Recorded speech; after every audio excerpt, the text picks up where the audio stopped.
श्री गुरुदेव दत्त। वर्तमान का समय देखते हुए और आने वाला कालखंड देखते हुए 2032 तक का, कहीं सखा दोस्त मुझे पूछ रहे कि सर साधना कैसे किया जाए। जब कयामत का दिन आता है ना भैया, सबको भगवान याद आ जाता है, नास्तिक से नास्तिक लोगों। और हम में से कई लोग ऐसे भी होंगे जो आपको भी बता रहेंगे जब समय आएगा देखेंगे।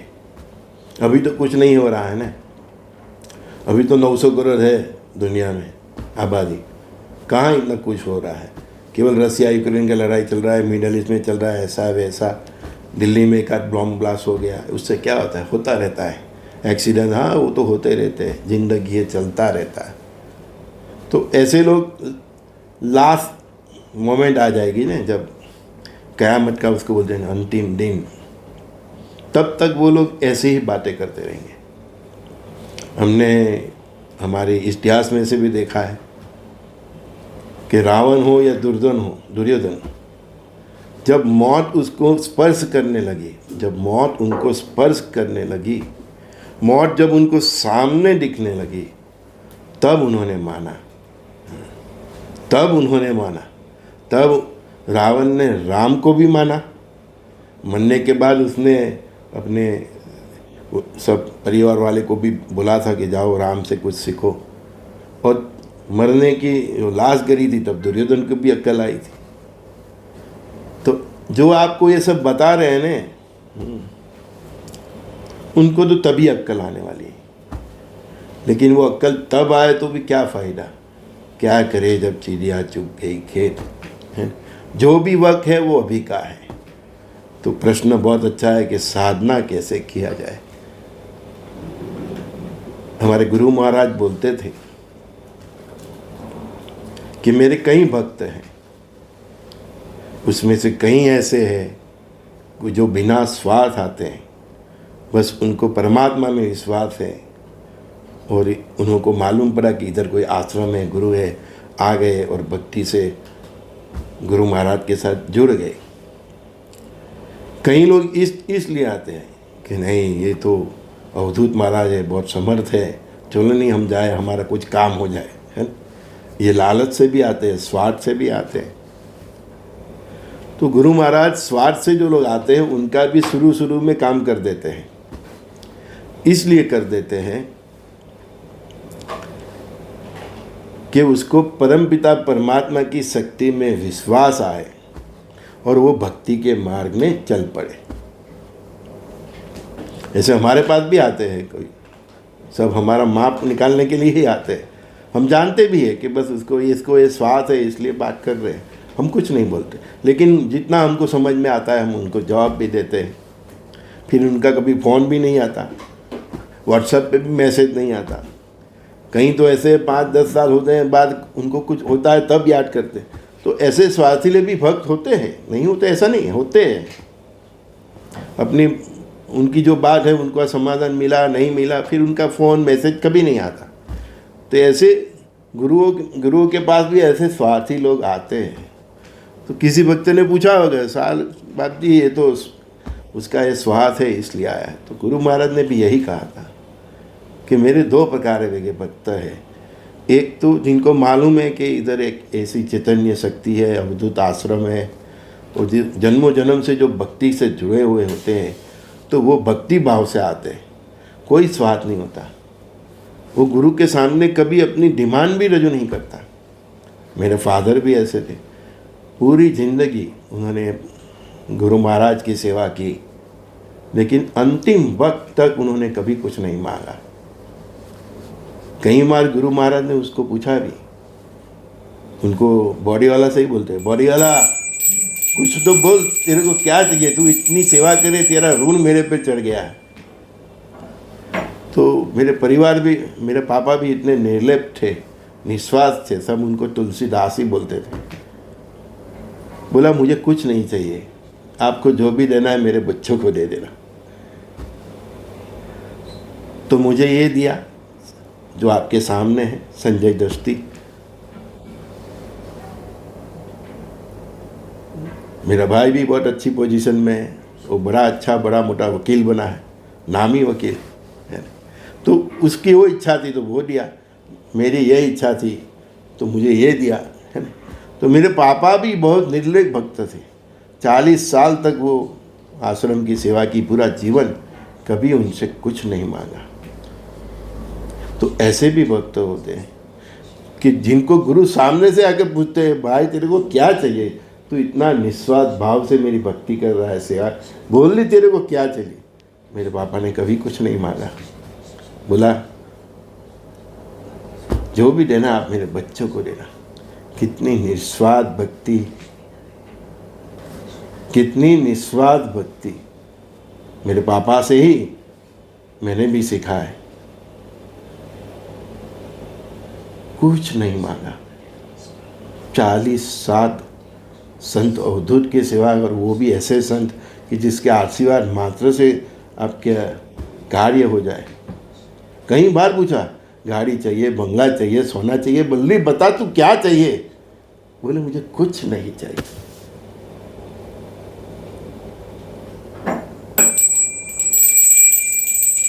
सुबह 3:30 बजे उठना, 4 बजे आश्रम चला जाना, पूरा आश्रम को झाड़ू मारना, पेड़ों को पानी पिलाना, पानी भरना टांकियों में, आरती करना, घंटी बजाना आरती के वक्त, पूरा प्रार्थना। 10 बजे 11 बजे आते थे पापा, फिर शाम को 4-5 बजे वापस। पूरा रिटायर लाइफ भी उधर ही पूरा। मौत कैसी आई बनूं, भजन करके तेज बरते प्राण गया, बस ऐसे ही। 1 सेकंड भजन करते करते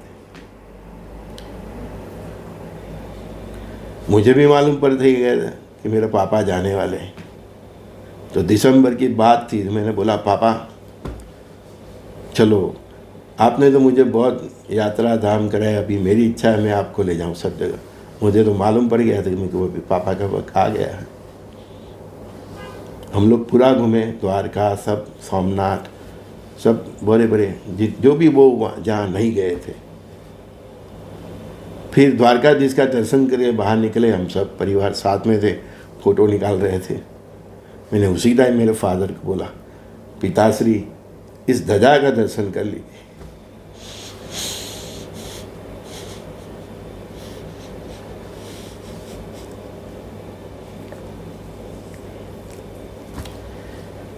ये आपका अंतिम दर्शन है। आने के बाद मैंने मेरी माता को भी बोला, मेरे को मम्मा पिताजी ने मकर संक्रांति निकाल दी तो सेंचुरी मारेंगे। 5 जनवरी को हम बाप बेटा साथ में ही बैठे थे। तो मेरे को चलो पापा सो जाते, मैं अपने बेडरूम में गया, वो अपने बेडरूम में गए। मैं अभी बेड पे ऐसे आड़ा ही पड़ा था कि मम्मी चिल्लाए, संजय। बस वो मम्मी को बोला एक भजन, उनको बहुत प्रिय था, वो चलाओ। मम्मी ने वो भजन चलाया, वो बस गाते गाते। तो भक्ति का ये प्रताप होता है। तो संजय दृष्टि बोलते हैं।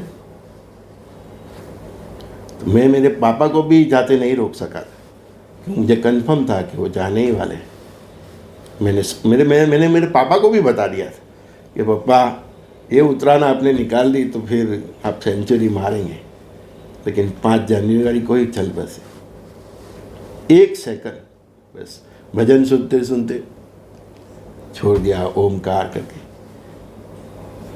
तो बात यही थी कि भक्ति कीजिए तो ऐसी भक्ति कीजिए कि जिसमें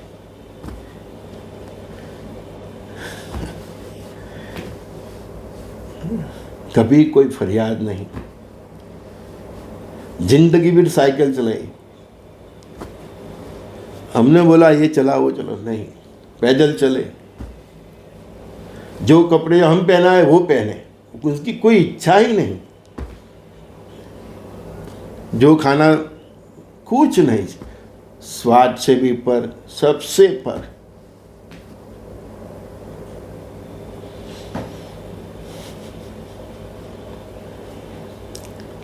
मेरा तो कोई भी स्वार्थ होगा भगवान की भक्ति करने में, उनका तो कोई स्वार्थ नहीं था। फिर भी थोड़ा भावुक हो गया, क्षमा कीजिए। तो गुरु महाराज बोलते थे, जाहिर में भी बोलते थे, ये मेरा नरसिंह मेहता है, और उनका ही एग्जाम्पल देते थे कि कई मेरे भक्त हैं जो बिना स्वार्थ आते हैं और कई हैं वो स्वार्थ से आते हैं। गुरु महाराज पे जाएंगे, उनकी सेवा करेंगे तो मेरा धंधा चल पड़ेगा, मेरी नौकरी, ये सब स्वार्थ जो सांसारिक स्वार्थ होते हैं। लेकिन गुरु महाराज भी बोलते हैं कि स्वार्थ से भी आए तो आए, भक्ति का मार्ग ही तो चुना है ना, कोई गलत रास्ता नहीं चुना है। तो फिर उसकी एक दो इच्छाएं पूरी भी कर देते थे। फिर वो उसकी जिम्मेदारी होती है कि भगवान के पास आने से अगर मेरी इच्छा पूरी हो गई है तो भगवान जैसा इच्छा है वैसा मुझे जीना चाहिए।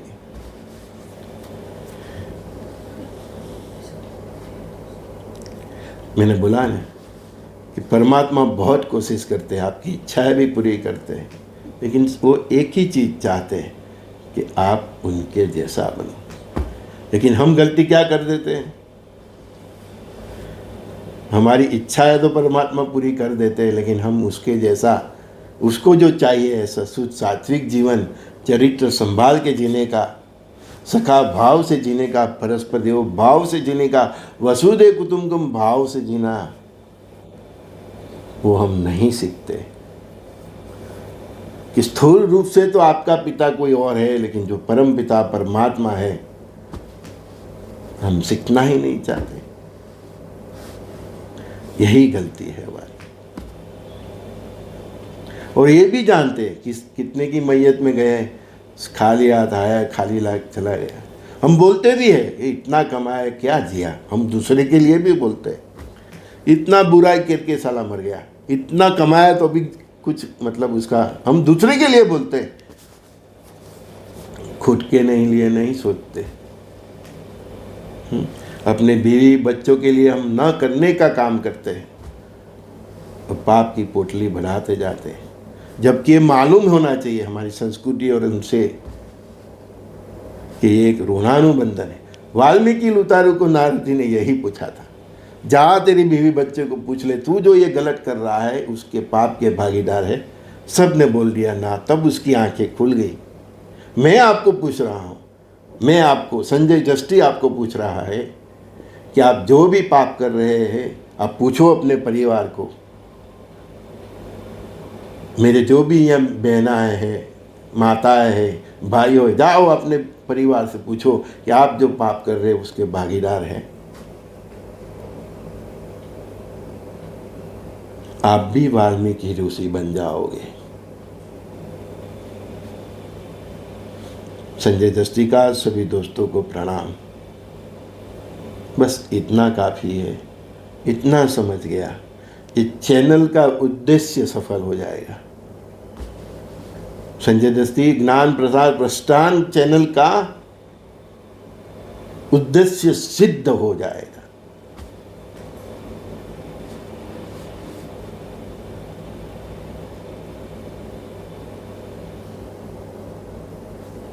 कृष्णं वंदे जगद्गुरु आत्मा राम स्वात्मा राम। श्री राम जय जय राम। राजा राम श्री राम जय जय राम। आत्मा राम ही स्वात्मा राम है।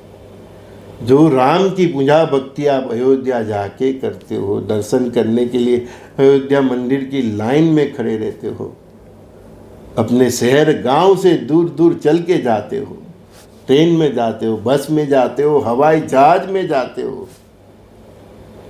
वो राम तो आपके आत्मा राम में है, आपके भीतर में है। पहले उसके दर्शन करो। जो द्वारकाधीश के दर्शन के लिए आप जाते हो, जो जगन्नाथ भगवान के दर्शन के लिए जाते हो, जो कैलाशपति महादेव के दर्शन के लिए जाते हो, जो माताओं के दर्शन के लिए जाते हो, नव दुर्गाओं के दर्शन के लिए जाते हो, आपकी कुलदेवी के दर्शन के जाते हो, वो तो आपके परिवार की सब माताओं और बहनों में है। उसके साथ तो पहले परस्पर देव भाव से जुड़ो। अब जब भी जाओगे अयोध्या, आपकी कुलदेवी, कालिका मंदिर, जो भी हमारे सिद्ध तीर्थ है, आपकी चैतन्य आत्मा तुरंत उससे जुड़ जाएगी, आपको सही दर्शन है। न समझाए तो बात मेरी 2 बार समझ लेना, उसको ही दर्शन कहते हैं। पहले अपने आप में दर्शन करो। श्री गुरुदेव दत्त संजय दस्तिका। सभी दोस्तों को प्रणाम। God bless you. खुश रहो, एक रहो, नेक रहो, सबके दिलों में रहो, परस्पर देवो भाव से जियो, वसुदेव कुटुंबकम भाव से जियो। दुनिया का जो होना है होना, आपका कल्याण अवश्य होगा। श्री गुरुदेव दत्त।